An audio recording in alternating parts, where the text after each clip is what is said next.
क्या इजराइल पर हमले के वक्त हमास के आतंकी नशे में थे? क्या आतंकी सही और गलत में फर्क करने की हालत में नहीं थे?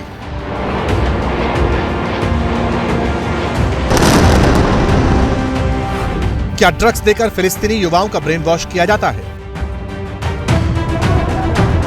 इजरायली मीडिया ने दावा किया है कि 7 अक्टूबर को इजराइल पर जब हमास के आतंकियों ने अचानक धावा बोला था, उस वक्त हमास के आतंकी अपने होशो हवास में नहीं थे।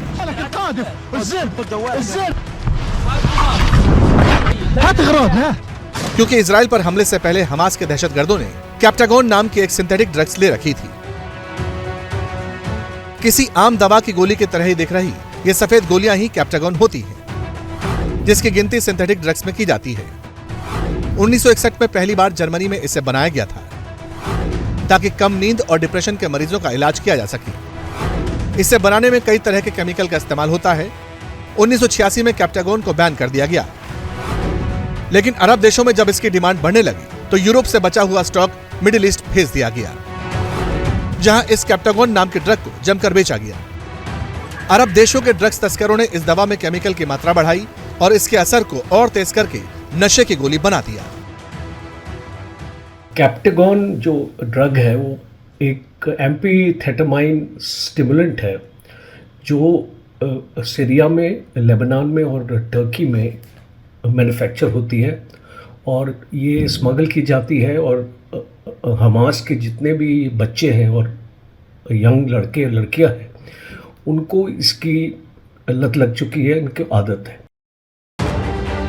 वैसे 7 अक्टूबर के हमले से पहले हमास आतंकियों के ड्रग्स लेने की बात यूं ही सामने नहीं आई है। 8 साल पहले जब सीरिया और इराक में आतंकी संगठन आईसिस खून खराबा करता था, तब ये बात सामने आई थी कि आईसिस के आतंकवादी भी इस नशीली गोली का इस्तेमाल करते हैं ताकि आतंकियों के दिमाग में ना तो किसी तरह का खौफ हो और ना ही किसी की हत्या करते हुए उनके हाथ कांपे। क्योंकि कैप्टागोन लेने से इंसान का दिमाग तो काम करने लगता है, लेकिन उसे मति भ्रम हो जाता है, यानी उसे अच्छे बुरे में फर्क करने में मुश्किल होती है। कैप्टागोन से नर्वस सिस्टम तेज हो जाता है, ब्लड प्रेशर और दिल की धड़कन बढ़ जाती है। ज्यादा इस्तेमाल से याददाश्त तक जा सकती है। हार्ट अटैक, नर्वस सिस्टम खराब होने के अलावा लिवर और किडनी फेलियर का खतरा भी बढ़ जाता है। पहले ये इस्तेमाल होती थी जिनको डिप्रेशन होता था उनके लिए होती थी, पर आजकल ये टेररिस्ट लेने लग गए हैं और जब भी वो मिशन में जाते हैं तो उनको ये ड्रग दी जाती है और लंबे टाइम में उनको एम्बुश में भी बैठना पड़ता है, तो उसके लिए भी उनको इससे फ़ायदा मिलता है।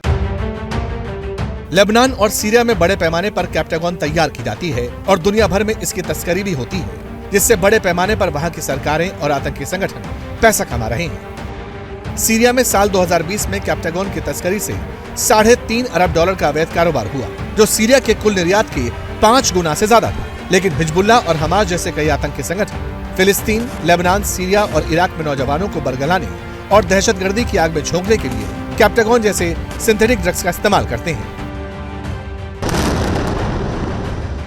जिसके बाद आईसिस और हमास के आतंकी और ज्यादा खतरनाक हो जाते हैं। शायद यही वजह है कि बार बार बेंजामिन नेतन्याहू भी हमास की तुलना आईसिस से कर रहे हैं।